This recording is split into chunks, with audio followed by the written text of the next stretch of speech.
It's an absolute honor and pleasure to be standing here again. I had opportunity to stand here last time also, last year, and put my views. क्या होता है कि सोच या ideas कभी भी आ सकते हैं. जैसे भगवान बुद्ध को पेड़ के नीचे आर्किमिडीज को बोलते हैं बाथिंग टब में मिला था. मुझे वहाँ बैठे बैठे एक चीज़ समझ में आई कि इंडिया का लास्ट ऑर्डर जो होता है बैट्समैन वो बैटिंग क्यों नहीं करते हैं. अभी ऐसा है कि पहले जितने बैट्समैन आए होते हैं वो सारे शॉट खेलने लगे हैं. आजकल ओपनिंग और मिडिल ऑर्डर बैट्समैन भी हुक शॉट और स्विप शॉट मार देते. लास्ट वाले के पास कुछ बचा ही नहीं होता है खेलने के लिए. तो अब मैं भी क्या बोलूँगा, मैं यही सोच रहा था. और इतना ही कम नहीं, मुझे कुछ लोग मिले जो बोले कि हमने आपके पिछले साल भी सुना था, तो अब मैं रिपीट भी नहीं कर सकता हूँ.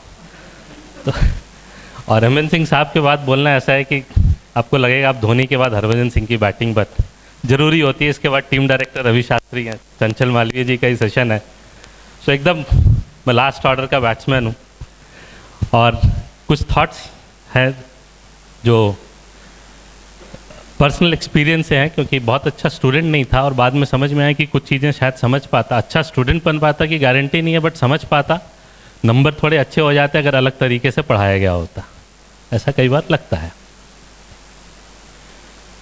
एसेंशियल पेड़ पौधे और जानवर मनुष्य में एक बहुत बड़ा अंतर है कि पेड़ पौधों में सेंट्रल नर्वस सिस्टम नहीं होता है, उनको पेन नहीं फील होता है. और आदमी और जानवर में बहुत बड़ा अंतर है कि हम, जैसे सिंह साहब ने भी कहा कि हम पढ़ लिख सकते हैं, हम एजुकेटेड हैं. लेकिन ये बात भी कही जाती है कि एजुकेशन से आप बहुत कुछ सीख सकते हैं. आपको कुछ नहीं है, आप गरीब भी हैं तो शिक्षा है तो आप बहुत बड़े आदमी बन जाएंगे. आपको समाज में इज्जत मिल जाएगी अगर आपके पास शिक्षा हो तो. लेकिन आजकल जो कुछ घटनाएं होती हैं उनको देख के लगता है कि क्या वाकई शिक्षा पाने से ऐसा सब कुछ हो जाता है. खास करके अगर हम शीना बोरा केस या सुनंदा पुष्कर का केस देखते हैं तो बड़ा आश्चर्य लगता है. क्वेश्चन मार्क होता है कि यार ऐसा कैसे हो रहा है, इतने पढ़े लिखे लोग इस लेवल पे ऐसा कैसे कर रहे हैं, अगर शिक्षा से ही सब कुछ होता तो.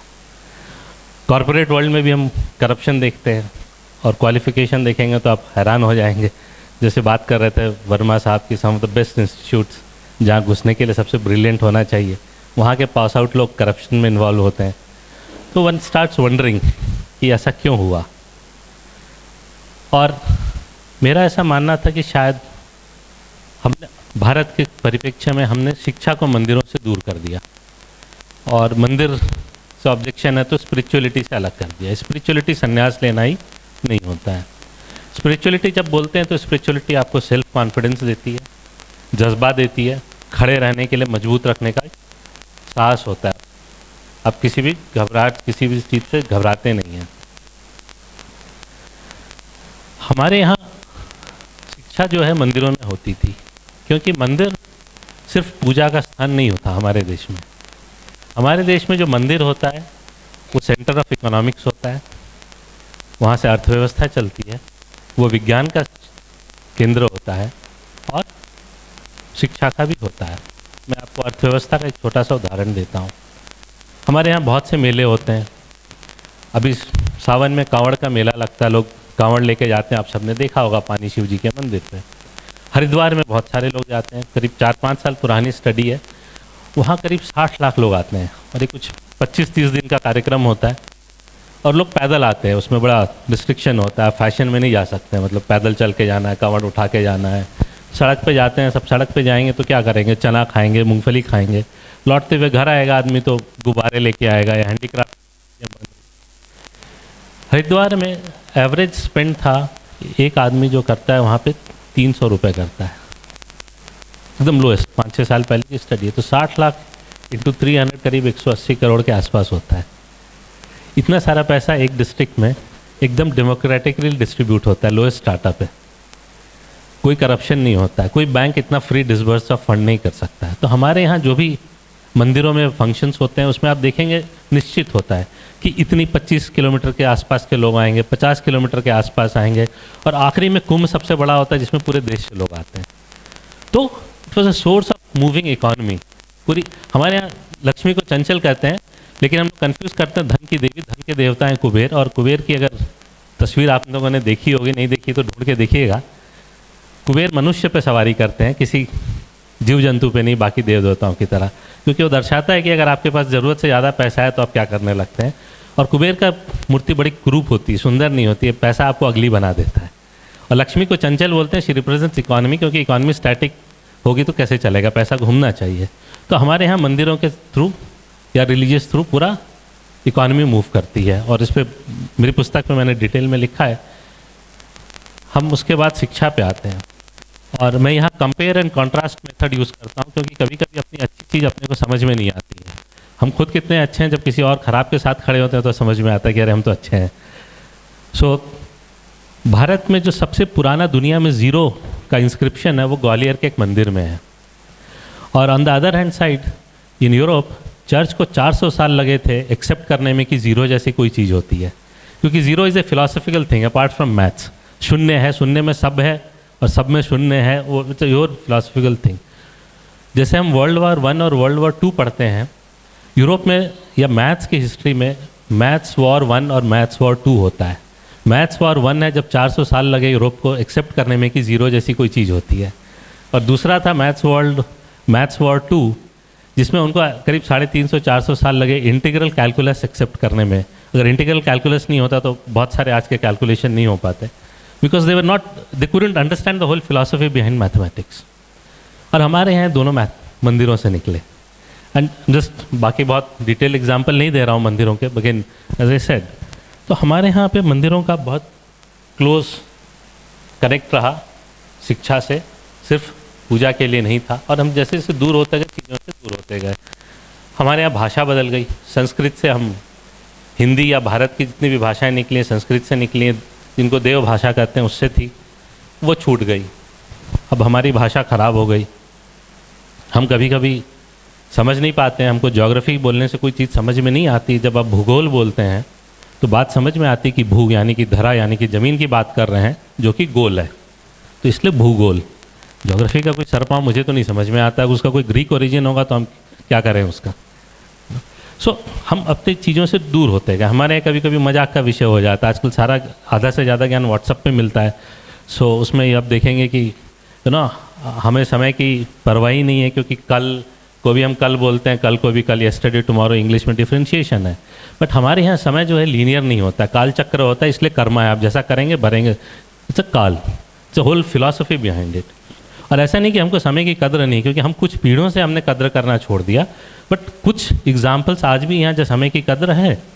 जो बनारस में गंगा आरती होती है करीब हज़ारों साल से हो रही है, उसी टाइम पे हो रही है, 365 दिन होती है, और वो हज़ारों साल से हो रही है, कम 600-700 साल का तो रिकॉर्ड है। हरिद्वार की आरती हो रही है, उसी टाइम पे शुरू होती है, तेज़ बारिश हो, आंधी आए, तूफान आए, तब भी होती है। तो ऐसा नहीं कि हम पंक्चुअल नहीं, क्योंकि हम कुछ लोग शायद जो शिक्षित हो गए हैं वो बेकार हो गए हैं, जिनको टाइम की पंक्चुअलिटी नहीं है। तो इस देश में आज भी टाइम पंक्चुअल है। किसान को कैलेंडर नहीं देखता, उसको मालूम है कि एक धान बोना है, और हम कृषि प्रधान देश हैं।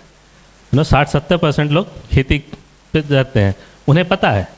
कोई अनाउंस नहीं करता है कि कुंभ मेला हो रहा है, आना है, लोगों को पता है। तो हम पंक्चुअल तो हैं। जो हम पंक्चुअल नहीं है, और शायद पढ़े लिखे कैटेगरी में आने वाले लोग पंक्चुअल नहीं, और हम घूम घूम के दुनिया में ढोल पीटते हैं कि इंडियन स्टैंडर्ड टाइम हम ही बोलते हैं, अपनी बुराई करते हैं। बड़ी विचित्र सी स्थिति लगती है कई बार जब मीटिंग्स में या सुनते हैं लोगों को ऐसे बोलते हुए। तो एसेंशियल पार्ट था कि हम भाषा से भी अपनी दूर हो गए, और आजकल योगा वापस इंट्रोड्यूस करने की कोशिश की जा रही है, और जिससे हमको कुछ लोगों को आपत्ति होती है। तो योगा सिर्फ, जैसे मैं बोला, ध्यान लगाने वाली चीज़ नहीं, it gives you physical endurance also. और उसका बहुत बड़ा इफेक्ट पड़ता है कि आजकल के कॉर्पोरेट वर्ल्ड में अधिकतर कंपनीज़ को जो सबसे ज़्यादा डर है कि उनका सीईओ कहीं हार्ट अटैक से मर जाएगा तो क्या होगा।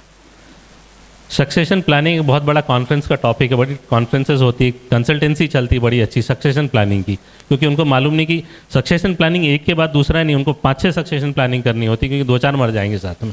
बड़ी कॉर्पोरेट वर्ल्ड में बड़ी अजीब सी स्थिति है, क्योंकि हम अपनी अपनी चीज़ों से दूर होते जा रहे हैं।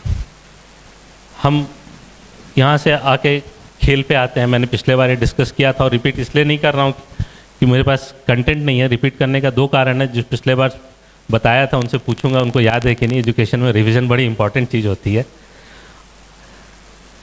क्योंकि हम जब बिजनेस अगर आप लोगों ने खेला होगा तो उसमें जेल आता है। अब जब जेल में जाते हैं तो आपके पास 2 ऑप्शन होते हैं, आप अपना चांस मिस कर दीजिए या पेनल्टी भर के आगे बढ़ जाइए। बिजनेस या मोनोपोली दुनिया में सबसे ज़्यादा बिकने वाला खेल है, उस पर पीएचडी होती है, उसको जीतने के लिए गाइड बुक्स भी आती हैं। उसको अगर उसमें जाएंगे आप एडवाइस के लिए तो उसमें लिखा होता है कि इट मेक सेंस कि आप चांस मिस करके जेल में रह जाइए, क्योंकि आप बाहर जाएंगे तो हो सकता है फिर किसी चीज़ की पेनल्टी देनी पड़ेगी। और उसमें और भी ऑप्शन आता है कि उस खेल को आप जीतते कब हैं। बिजनेस या मोनोपोली खेल आप तब जीतते हैं जब बाकी सारे प्लेयर बैंकरप्ट हो जाएं, उनके पास खेलने को कुछ रहे ही नहीं। लेकिन अगर ऐसा होगा तो अर्थव्यवस्था कैसे चलेगी? जैसे मैंने बताया, अगर मेरे साथ कोई बिजनेस करने लायक बचेगा ही नहीं तो बिजनेस कैसे होगा? और जब लास्ट अमेरिकन रिसेशन के बाद वहाँ के एक इकोनॉमिस्ट ने खड़े होकर बोला कि इस देश के बच्चों को हम बचपन से मोनोपोली खेल के बड़ा करते हैं, तो हम क्यों आश्चर्य होता है कि आधे से ज़्यादा हमारे सीईओ को पैसे चोरी करके जेल जाने में हिचक नहीं होती है। और उसके वर्सेस आप अपने देश में देखेंगे तो हमारे यहाँ लोग सांप सीढ़ी खेलते हैं, जिसको हम लूडो भी बोलते हैं। It's a Jain invention. उसमें 1 2 3 नहीं था, उसमें था अच्छा काम करेंगे आप तो आपको सीढ़ी मिलती थी, लोभ था तो सांप मिलता था, आप उससे नीचे आते थे। 99 लस्ट था। Lust is not only for sex, excessive desire of anything is lust. तो 99 पे लस्ट था, वो क्रॉस करते तो मोक्ष आता था। तो जब अंग्रेज भारत आए तो उनको ये सब चीज़ें समझ में नहीं आई, दया, कृपा, भला, उन्होंने उसको 1 2 3 कर दिया और वो धीरे धीरे उसने मोनोपोली का गेम लिया। तो हमारे देश के बच्चे जब लूडो खेल के बड़ा होते हैं तो उनका ज़िंदगी का अप्रोच अलग होता है। आप बिजनेस या मोनोपोली खेल के अगर बड़े होंगे तो आपकी ज़िंदगी का अप्रोच अलग होगा। तो ऐसी हर चीज़ों पे मैंने आपको जैसे बताया, हमारे यहाँ ऐसी कहानियाँ जो होती हैं बड़ी इंटरप्राइजिंग होती हैं और उनका बड़े तरीके से इम्पैक्ट होता है। अगर आप एक बहुत अजीब सी चीज़ आप लोगों ने ऑब्जर्व की होगी, अगर पिक्चरें देखते हैं तो अक्सर स्टार वॉर्स या हम एलियन से झगड़ रहे हैं, ऐसी प्लेनें अमेरिका में खास करके खूब बनती हैं, हॉलीवुड में। अब उसमें देखेंगे कि बाहर से एलियंस आए, वो पृथ्वी पर अटैक कर रहे हैं और अमेरिका लीड कर रहा है। उसमें एक पायलट भारत का भी दिखाएंगे, एक चीन का होगा और सब जाके अमेरिका पूरे दुनिया को बचा लेता है। हमारे यहाँ जो पिक्चर बनती है उसमें जादू होता है, जो एलियन से आता है, कहीं और से आता है, बट वो हमारा दोस्त बन जाता है। तो फैक्ट ये है कि हम ये मान के क्यों चले कि अगर कोई मार्स पर रह रहा है तो हमको मारना चाहता होगा? ये थॉट आए ही क्यों हमारे मन में? हमारे यहाँ सोच बनती कि वो हम आएगा तो हमारा दोस्त होगा, जादू होगा, जैसा खेलेगा हमारे से, इट बी फ्रेंडली क्रिएचर। और मैं ये मानता हूँ दूर कोई रह रहा है वो हमें क्यों मारना चाहेगा? सो ये थॉट प्रोसेस कहाँ से निकल के आता है? यहाँ आने से पहले एक और एग्जाम्पल आपको देता हूँ। अगर आप गूगल करेंगे ओबेसिटी एक्सपोर्ट, मोटापा का निर्यात, बहुत सारे रिसर्च रिजल्ट्स मिलेंगे आपको। चाइना में और मेक्सिको में और बाकी लैटिन अमेरिकन कंट्रीज़ में अमेरिका के विरुद्ध बहुत ज़्यादा नाराज़गी है। उनका मानना है कि अमेरिका जो है दुनिया भर में ओबेसिटी, मोटापा एक्सपोर्ट करता है। उसको हम सॉफ्ट पावर भी कहते हैं, क्योंकि जब आपके देश में मैकडॉनल्ड्स खुल जाता है और KFC खुल जाता है, आप फास्ट फूड खाने लगते हैं और fast food is the major contributor to obesity. अभी कुछ दिन पहले आया कि जो ओबेसिटी रिसर्च सेल का हेड था, उसको कोका कोला ने कई $1 बिलियन की रिश्वत दी थी कि रिजल्ट वो चेंज कर दे, क्योंकि लोगों को मालूम नहीं चले कि वाकई इससे ओबेसिटी बढ़ती है।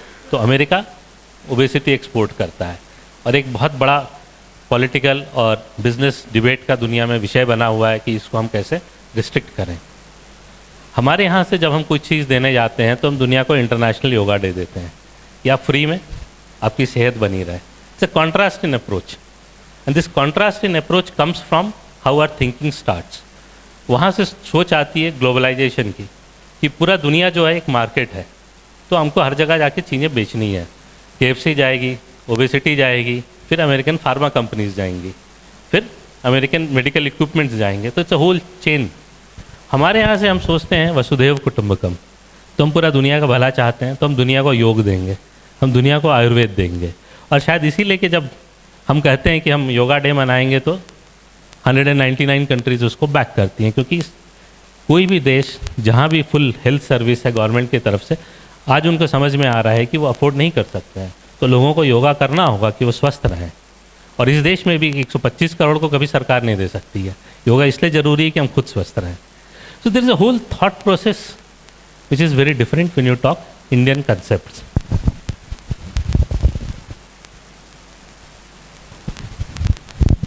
और अगर हम नहीं करते हैं तो क्या होता है? सर ने अभी मेंशन किया कि हैदराबाद में स्टूडेंट ने सुसाइड किया, बड़ा आश्चर्य लगा। जीआरएफ का फेलो था, 2-2 बार उसको स्कॉलरशिप मिली थी। फिर ऐसी कौन सी वीकनेस थी कि हम खड़े होकर लड़ नहीं पाए? इस देश में अम्बेडकर भी थे जिन्होंने लड़ा और बड़ी लड़ाई लड़ी थी। तो कहाँ गड़बड़ हो जाता है सिस्टम में? ऐसा क्यों होता है कि जो आईआईटी में बच्चे जाते हैं वहाँ किस ऑफ लव सेलिब्रेशन की डिबेट होती है और कुछ प्रोफेसर्स उसका साथ देने लगते हैं? तो कहीं ना कहीं जो इतने सालों से सिस्टम हम खराब कर रहे थे, हम इकोलॉजी की पद्धति है, वो प्रोफेसर और बच्चे दोनों को समझ में आने लगी है और उसका इम्पैक्ट दिख रहा है कि कितना हमारा एजुकेशन सिस्टम खराब हो गया है। और आज एक्चुअली हम पॉइंट ऑफ नो रिटर्न तक पहुंच गए हैं। मुझे कई बार ऐसा लगता है कि जब प्रीमियम इंस्टीट्यूट आईआईटी आईएम में कास्ट और किस ऑफ लव जैसी चीज़ों को लेके इशू बनने लगते हैं, जो कि हम प्रीमियम इंस्टीट्यूट मानते हैं, तो कहीं ना कहीं सिस्टम बहुत ज़्यादा ख़राब हो गया है और आम जनता जिसको आवाज़ उठाना है वो उठा नहीं रही है। और इस मामले में मैं गुरुत्व की टीम और चंचल जी का सराहनीय अभिनंदन करता हूं कि उन्होंने एक बड़ा अच्छा स्टेप उठाया है और आप सब यहाँ आए सुनने के लिए, सपोर्ट करने के लिए। वो सबसे ज़रूरी चीज़ है, क्योंकि काम करने के लिए बहुत लोग हैं, सपोर्ट करने के लिए अक्सर लोग कम पड़ जाते हैं। तो एक बहुत ही अच्छा एफर्ट है, उन्होंने बहुत अच्छा काम किया और मैं आपकी सबकी तरफ से मैं उनका अभिनंदन करता हूँ और थैंक यू सो मच।